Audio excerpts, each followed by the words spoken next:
So today we are starting a series called Born for a Purpose.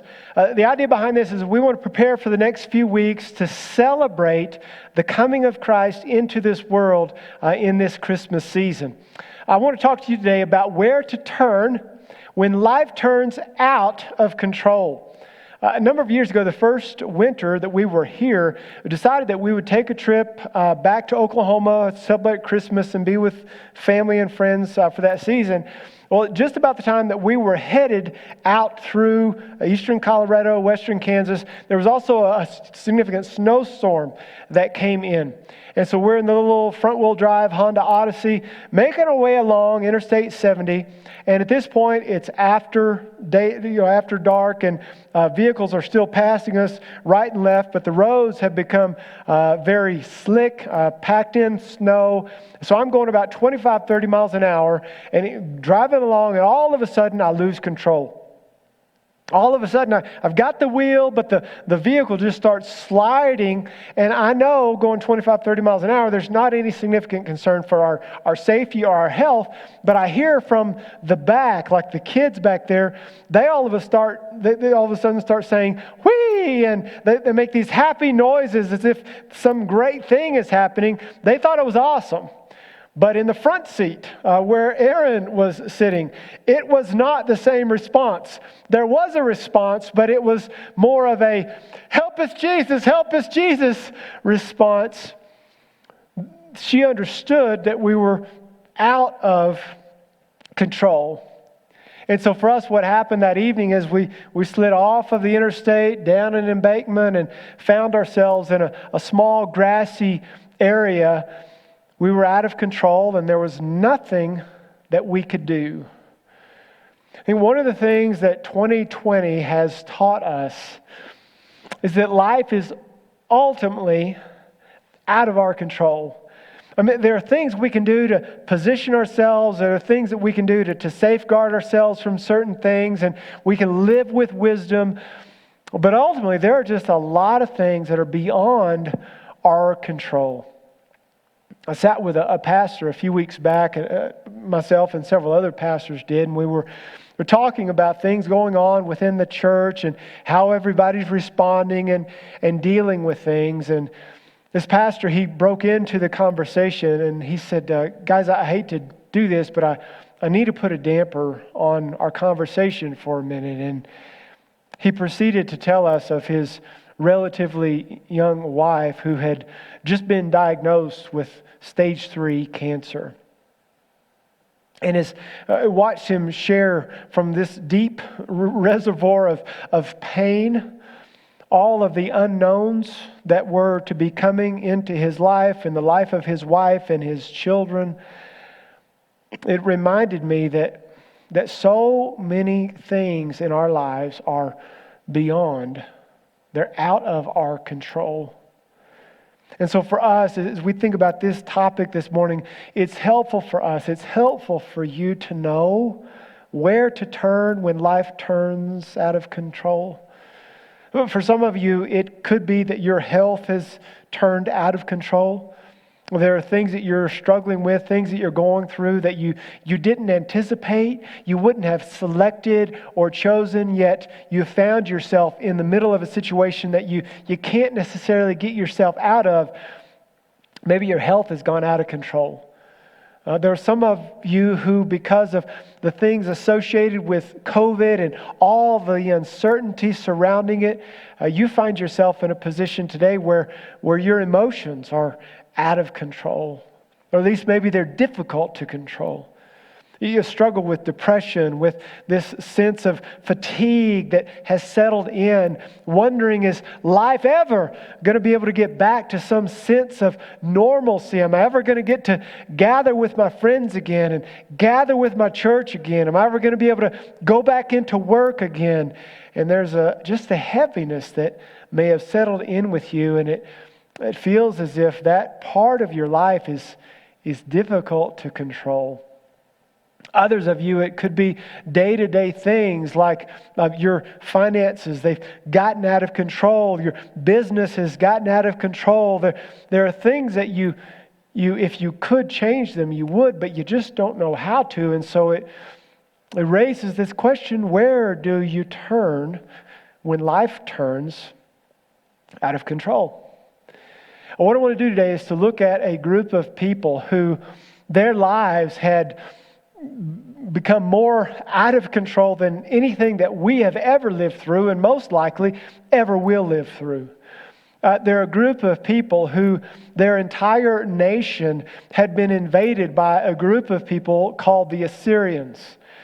And this group of people, the Assyrians, had come in and had essentially ransacked their nation.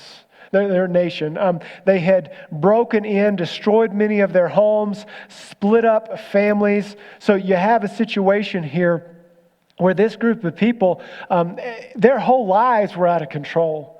I mean, physically things were out of control, and you can imagine all of the emotional upheaval that would have been associated with all of the things that they were going through to have a foreign nation come in and invade them and conquer them and essentially take control of them. And what we're going to see today is that God, through this man named Isaiah, speaks to the people. An extended message, and we're going to see part of what God says to these people through Isaiah. And this whole letter we know as the book of Isaiah is a prophetic letter where Isaiah comes to the people and God through him communicates both a message of warning and doom as well as a message of comfort and hope. And so if you will, open with me to Isaiah chapter 8. We're going to begin in verse 21. The first thing that I want to do is I want to just read through all of the verses that I'm going to share from today, because I want you to catch something very important. And wherever you're at your home, you've got kids going, running around the house, whatever it is that's taking place right now. I want you, as I read through this passage, to hear the sense of confidence that Isaiah has as he prophesies to the people. That there are 17 times in these verses that we're going to read that Isaiah refers to the future, that it refers to some kind of future tense. This is what will happen.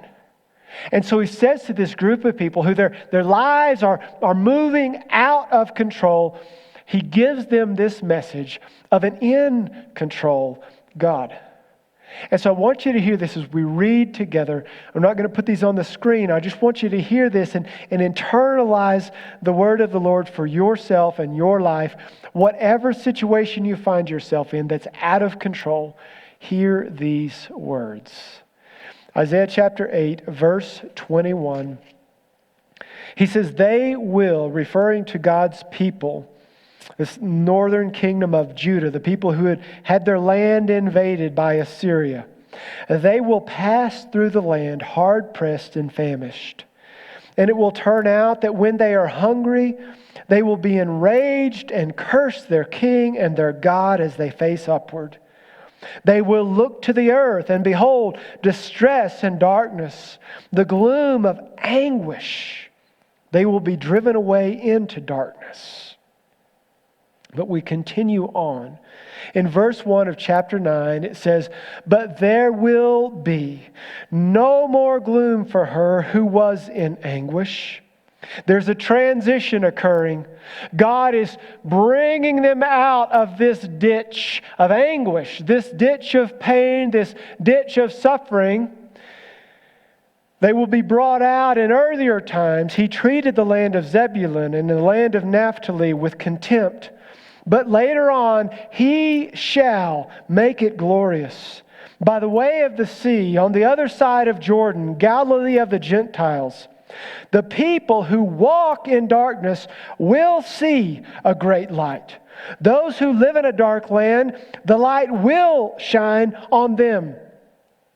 You shall multiply the nation. You shall increase their gladness.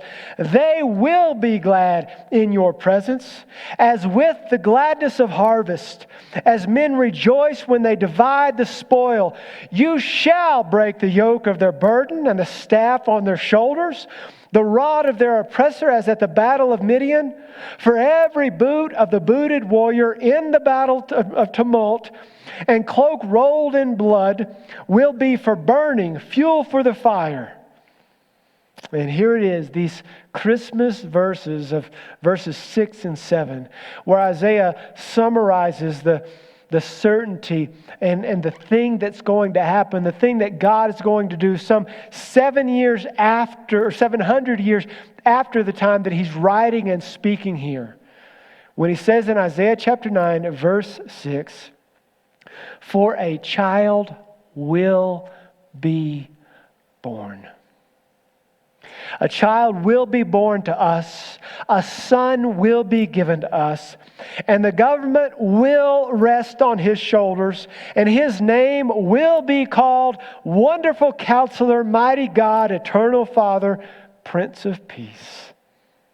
There will be no end to the increase of his government or of peace on the throne of David and over his kingdom, to establish it and to uphold it with justice and righteousness from then on and forevermore." The central truth that I want to give you from these verses here is this: in an out-of-control world, trust an in-control King. Isaiah, again, writing, prophesying, speaking to the people here some 700 years prior to the time of the fulfillment of these prophecies of this Messiah who would come and deliver his people, who would take them out of the ditches that they were in and place them onto a firm, solid, secure path. In an out-of-control world, we need to trust an in-control King. You know, for me that night when we were off in that little ditch on the side of the road, I did what every good male would do, and that is I tried my hardest for a long time to get myself out of that mess.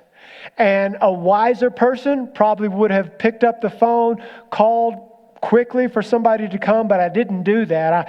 I worked and I tried until I realized that my strength was not going to get me out of this situation.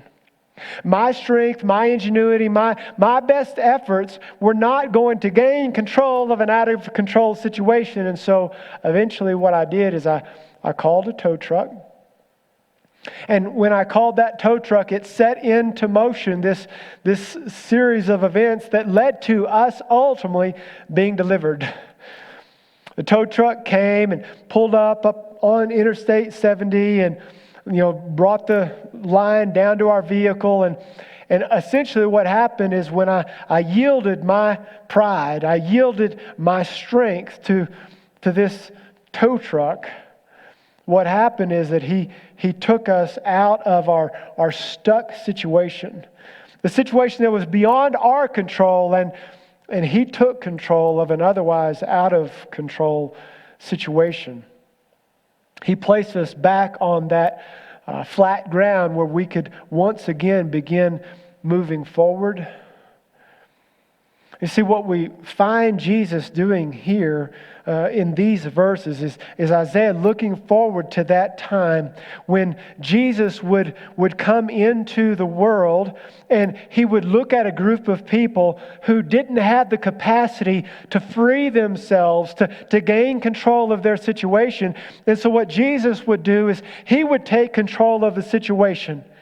And we see within these verses there's an already not yet element here where Jesus has already coming in, and as we look from these verses from the future to the past, we know that Jesus has already come in and he's taken a measure of control, but yet we also realize that there's a not yet element of the final fulfillment of these things, where today we struggle, today we have situations that are out of our control, but there will come a day, one day in the future, this time that has not yet come, but it will, where Jesus will fully and finally deliver us from all of the difficulty, from all of the oppression, from all of the darkness. From all of the things that are beyond our control, Jesus will one day come and reign and gain full and final control. And so what we see here is what we need to do is to, in the midst of an out-of-control world, we trust an in-control King. There are 5 circumstances specifically here that Isaiah references that Jesus will one day deliver the people from. The first circumstance we find in chapter 8, verses 21 and 22, and that is that Jesus will deliver the people from anguish to glory. He speaks in verses 21 and 22 of the land in which they found themselves that was hard-pressed and it was famished. They were hungry. In verse 22 it says, when they look at the earth, what they see is distress and darkness, simply gloom and anguish. And what we see here, this anguish is essentially a severe form of suffering, a severe form of mental or physical pain. And so if you're going through today a time of anguish where mentally, physically, things are out of your control, it's painful, whatever situation you find yourself in, perhaps emotionally in this season, it is a difficult time. You can have the assurance that this King Jesus is in control, and there will be a day where He will deliver from anguish to glory.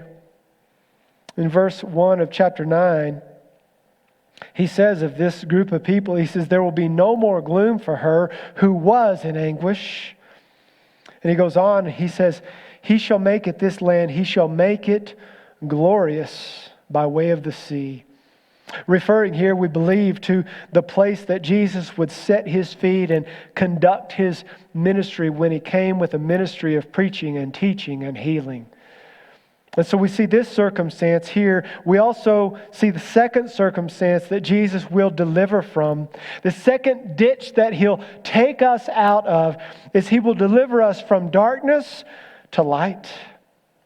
In verse 2, it mentions the people who walk in darkness. Now, I don't know if there's a situation you're going through in your life today where it just feels dark. It feels like you can't see light around you. You don't know if or when things are going to get better. It just seems as if a darkness has settled in. We see these words that these people who walk in darkness will see a great light. The light will shine on them. And what we know today is that this light did come into the world and make itself known among men. This light that we know of as the person of Jesus has come. And so just know, if you feel dark today, that this King Jesus, He will deliver you from darkness and bring you into a place of light. The third circumstance that we see Isaiah speaking of here that Jesus will deliver His people from, number 3, is from sorrow to joy. Now, this is a really powerful one for me personally. Just having struggled and dealt with depression and melancholy and difficult emotional things. When we read in verse 3 these powerful words, when Isaiah says, you shall multiply the nation, you shall increase their gladness, they will be glad in your presence. With the gladness of harvest, as men rejoice when they divide the spool. King Jesus will deliver you from sorrow to joy. It may be today the only thing you can do in response to this is just in your heart anchor this truth inside you. That you may feel sorrow today, but sorrow only lasts for a season. It is joy that God desires for you to experience in the morning. And your season of night, your season of sorrow, it may have lasted for a while, and it may be that ultimately you're going to have to go through a season of sorrow before there's healing and before there's joy. But there will come a day when King Jesus will deliver you from that ditch of sorrow and bring you into that flat, smooth place of joy. The fourth circumstance Isaiah mentions here is He will deliver you from oppression to freedom. In verse 4, He says, "Then you shall break the yoke of their burden and the staff on their shoulders, the rod of their oppressor, as at the battle of Midian." And He speaks in verse 5 of ultimately that those who have oppressed God's people will one day be oppressed themselves. You may feel, if you're a business owner, frankly, right now in the state of Colorado, if you're someone who is seeking to be a follower of Christ and live honorably and provide for your families, and you haven't followed along with everything that our governor would say that you are to do, you may feel a sense of oppression. When he calls you names, when he bullies you, when he makes you feel as if you're this tall and I'll refrain from mentioning the things that he has actually said. You may feel a sense of oppression, a sense of heaviness, a sense of weightiness. And we see here that our King Jesus will one day come and deliver us from oppression to freedom. The fifth circumstance we find here that Jesus will deliver His people from is He will deliver from an earthly, temporary government to a heavenly, eternal ruler. These classic Christmas verses in verses 6 and 7 speak to the transition of power that is to come when Jesus comes to reign fully and finally. When we see in verse 6, it says, "For a child will be born to us, a son will be given to us." And notice this, "and the government will rest on His shoulders." He is the one who has charge over, who has power and control over the government. And His name will be called Wonderful Counselor, Mighty God, Eternal Father, Prince of Peace. There will be no end to the increase of His government. God, would you let it be, let it be, let it be. No end to the increase of His government or of peace on the throne of David and over His kingdom, to establish it and to uphold it with justice and righteousness from then on and forevermore. Jesus, our King, our deliverer, will take us out of the ditch of an earthly government that is temporary and place us into this place where we have a heavenly, eternal ruler. These are the things that Jesus is going to do to deliver us out of difficult, challenging, hard to live through situations that are beyond our control. Now, I know one of the difficult things that needs to be addressed is if we think about this is what about those times, what about those areas of our lives where we want Jesus to take control, but it seems as if He's not?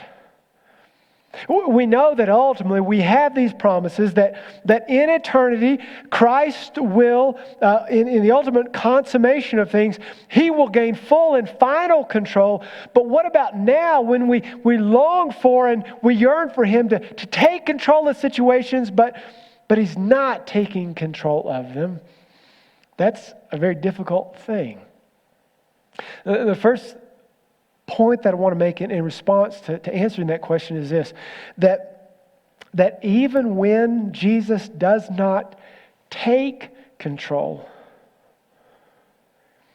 He is still in control. There are times in our lives where we want Him to come in and physically come in and take control of a situation and shift things and change things the way that we want them to be now, today.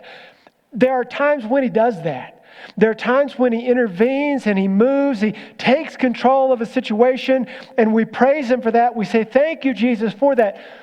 But there are other times when He chooses not to take control. And here's what I want to say to your heart today. even in those times when you don't see him taking control, still know that he's in control. There are times when even in his own life and in his own ministry, there were people who wanted him to take control of a situation. Well, we know of one man, John the Baptist, who was a cousin, family member of his, was a forerunner that paved the way for Jesus to come. He had told all the people about Jesus, and then when Jesus arrived on the scene, John departed and let Jesus have the glory and have the spotlight. Well, John, it turns out for him, not long after Jesus came onto the scene and his ministry began, John was arrested. He was placed into a prison, in a very dark place, metaphorically speaking as well as literally, physically speaking. And there was a point in John's life where he sent word to Jesus, and he essentially said, Jesus, are you the one who was to come, or should we expect someone else? Everything we understand about that situation, the idea we have is that John would love to have seen Jesus come in and take control, to free him from the prison in which he found himself, that circumstance of anguish and darkness and that situation he didn't want to be in. John would have loved it. He would have rejoiced if Jesus had come in and taken control of that situation in John's time the way that John would have wanted. But Jesus didn't. We know from the New Testament writers what happened in the Gospels is that John ultimately was martyred. He was beheaded. John the Baptist was killed for his stand that he took, the moral, courageous stand that he took against Herod the king. And we see that situation, and we have the privilege of looking back on it today and understanding that even in that time when Jesus didn't take control, he was still in control. And what Jesus has done for John, we have the certainty of knowing that when John moved from this life into the next, that John was rewarded, that John was blessed, that John the Baptist was secure in the hands of his Father because of his faith in the Father's Son, Jesus. And sometimes that's the way God chooses to work. Even when he doesn't take immediate and direct control in such a way that we can see, we ultimately trust and have confidence that he still is in control. When I was early 20s, my great-grandma, she had heart trouble for a number of years. And in her late 80s at this time, she was in the hospital and had a number of heart issues. And we weren't sure whether or not she was going to live. And it looked as if that point, the chances were not great. And I remember there were a number of people, family and friends, all gathered together in her hospital room. And she was lying there on the bed in front of us. And at this point, she wasn't responsive, wasn't talking to us. And one of her dear friends had been a friend of hers forever. This woman who was as strong in the faith as any woman that I had ever known. This woman named Ruth Qualls. Ruth Qualls, she said to the doctor who was there in the room with us, his name was Dr. Carter. She said, Doc, God's going to heal her. God's going to heal my friend. And I will, as long as I live, never forget when Dr. Carter, who himself was a believer, turned and said to my great-grandma's friend, Ruth Qualls, he said, Ruth, he said, there's healing. And then there's healing. And the point that he made instantly became clear in my mind that yes, there's a chance, there's a possibility that God could come in and take over this situation immediately and heal her physical body, bring her back to health and give her a few more months or years on this earth. There's healing, but then there's healing. There's the other kind of healing that sometimes God chooses to do, wherein He allows a temporary circumstance to continue to bring about a greater result in the end.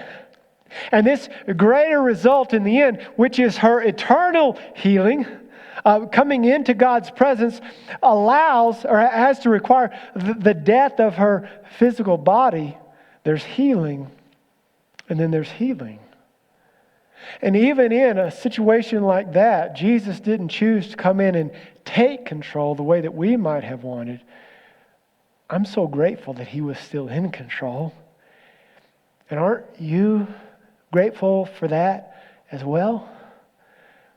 And I know that it may take more faith than it feels like you can muster up right now. But if you can anchor yourself, even right now, in this belief and this idea that there is a King Jesus who is going to come and deliver us, who's going to pull us out of the ditches that are out of our control. He may do it immediately in the way that we would want. He may respond and intervene and answer our prayers that we have for right now, or He may wait. He may take control in a different way than the way that we would want, but we have this assurance either way. There's healing, and then there's healing. There's Him coming and taking control now, or there's Him coming and taking ultimate control later. And even in those times when He doesn't take control now, we know He still is in control. So in the midst of an out of control world, whatever thing you're going through, whatever difficult situation that's out of your control, that if you could snap your fingers and change it, you would you right now anchor yourself and root yourself in this truth that there is still an in-control King over your life today, who is going to deliver, who's going to redeem, who's going to make right every wrong that you're going through. To take this and apply it to your life, let me give you two practical ways that you can trust an in-control King in the midst of an out-of-control world. The first is this. Number one, it is simply to daily surrender to Jesus as King. I've written this down because I want you to embrace this and take it to heart. The single most important thing you can do to cooperate with Jesus in seeing Him deliver you from whatever ditch you're in, from whatever thing that's out of control that you don't want to be in, the single most important thing you can do is to believe Him and obey Him. See, if it's the case today that you find yourself in a ditch, you find yourself in a situation that's out of your control, the first question you need to ask yourself is, how did you get there? And I'll confess this for me. I can probably confess this to you, for you, that many of the ditches we find ourselves in because at some point down the line, we were disobedient. At some point in the line, we chose to deviate from surrendering to Jesus as King. We disobeyed, we chose our own path, and as a result, we found ourselves in a situation that we should have never been in the first place. That may be that what you're going through today is not a result of your disobedience, and if that's the case, then hear my heart for you. There's no condemnation for those who are in Christ. But if it is the case that you've gotten yourself into a situation because of your choices, because of your belief systems, because of agreements that you've made, faulty ways of thinking that you've agreed with the enemy, and you've allowed that enemy to lull you, to pull you into a direction that you don't want to be, the first thing that you need to do is, as that old hymn says, trust and obey. For there is no other way to be happy in Jesus, but to trust and obey. So the first question is this: if you want to see Jesus deliver you, are you being obedient to what He's told you? So number one, daily surrender to Jesus as King. Give Him authority over your life. Live in submission and in obedience to Him. And the second practical way that you trust an in-control King in the midst of an out-of-control world is this. Not only do you daily surrender to Jesus as King, but number two, you daily seek Jesus as King. Put feet to your faith. Begin walking, following, pursuing Him day in, day out. Listen, there are a lot of things within this whole mess of COVID that we're in that are out of your control. Here is one thing that is not out of your control. It is your ability to follow Jesus Christ, to pursue Him, to seek Him. And who knows what's going to take place in the life of our nation in 2021 in Colorado. Who knows about any of those things? But here's one thing you can be confident of, that you can continue to seek Jesus. Did you realize that this coming season of your life can be the strongest season spiritually that you've ever been in your life, regardless what's going on around you? I've heard it said like this, that we are to trust God completely, but not complacently. This is a time right now God is stirring in my heart for the church of Jesus Christ. I mean, we've kind of been in this hovering mode for the last 9 months, wondering what's going to happen next, what's going to take place next. The church of Jesus Christ needs to be thinking about moving forward, always gaining ground, not just remaining stationary. And as it is for the church, so my friend, my brother, my sister, I believe it is for you as well. You trust God completely, but don't trust Him complacently. And actively and proactively seek Jesus as the King over your life. Even while you're in the ditch, even while you're in the middle of a situation or a circumstance that you don't want, surrender to Jesus as King. Give Him dominance over your life. Yield your will to His, and then daily seek Jesus as King. You know, the ironic thing about this entire passage is it does show us a picture in verse 6 of vulnerability, of weakness, when it speaks of a child coming into this world. But it also shows us a picture of dominance, of power, of victory, as it speaks to the things that this child will ultimately deliver us from. And it leads us to this place where we ask the question, how can we know these things will take place? Well, it closes in verse 7 when Isaiah says, "The zeal of the Lord of hosts will accomplish this." I want to tell you today that God is already in the process of delivering His people, of getting them out of ditches. He is at work through His own people. He is at work through creation. He is at work through His Spirit. He is at work through His church. He is at work through His Word to deliver His people. But ultimately, here's the ultimate way that God is at work through the person of His Son Jesus. It's through His own sacrifice. I'm reminded when I think about this, the mysterious season in which we find ourselves, of a man named Jesus Garcia. Back in the early 1900s, he was basically a man who drove a railroad from a train on a railroad from a place in Sonora, Mexico, into a place called Douglas, Arizona. And on one particular day, he was driving the train from Sonora, Mexico, into Douglas, Arizona. Early in November 7th, 1907, he had stopped in a small mining town. He was resting, as well were some other people. When as he was resting, he noticed that one of the cars had caught on fire. And at this point, when he first noticed it, it wasn't a large fire, but it concerned him greatly because he deduced what had happened is that some of the sparks from the smoke box had apparently drifted back and landed on some hay and some combustible material on this car, and it started to smoke and to flame.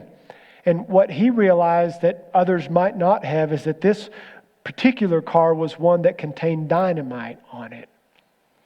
And so what Jesus Garcia chose to do is, instead of running away from the problem, he ran toward it. He hopped back on the train, he got the train in motion, and he began to drive that train out of that community, away from all of the people. And as the story is told, November 7th, 1907, after Jesus Garcia had finally made it several miles outside of town because there was no way to put out the fire, that fire eventually caught those explosive pieces of dynamite and exploded, destroyed the train, and killed ultimately Jesus Garcia. And what that story shows us is that the way that one man secured freedom, the way that one man was able to deliver others from death, was ultimately through the sacrifice of his own life. Here's the powerful, amazing, ironic, mysterious thing about this Christmas season. The way that Jesus secured our ultimate victory, our ultimate deliverance from sin and death, the grave, the way He secured our deliverance from the power of hell was through His own sacrifice. Through coming as a child into this world, being born in a manger, through stripping Himself of just His ability to rule and to reign and come into this world as a servant and give His life as a ransom for many.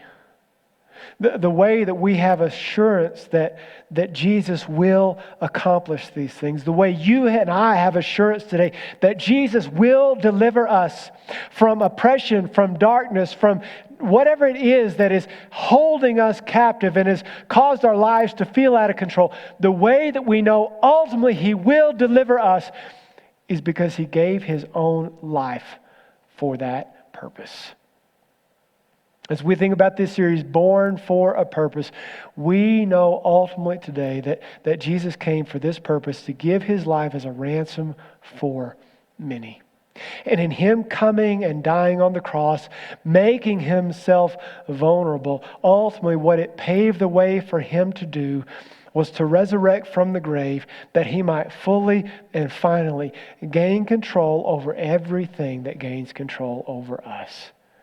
And so, my friend, what I want to say to you today is, if you will trust an in-control King in the middle of an out-of-control world, what you can watch Jesus do over the course of time, whether He chooses to take control or just remain in control and sovereignly orchestrate the details of your life for your good and for His glory, either way, you can rest knowing this: that you are living under the authority and the reign of a King who will one day take control over everything that is opposed to you, over everything that causes you this day to feel as if you are struggling, you're hurting, you're in pain.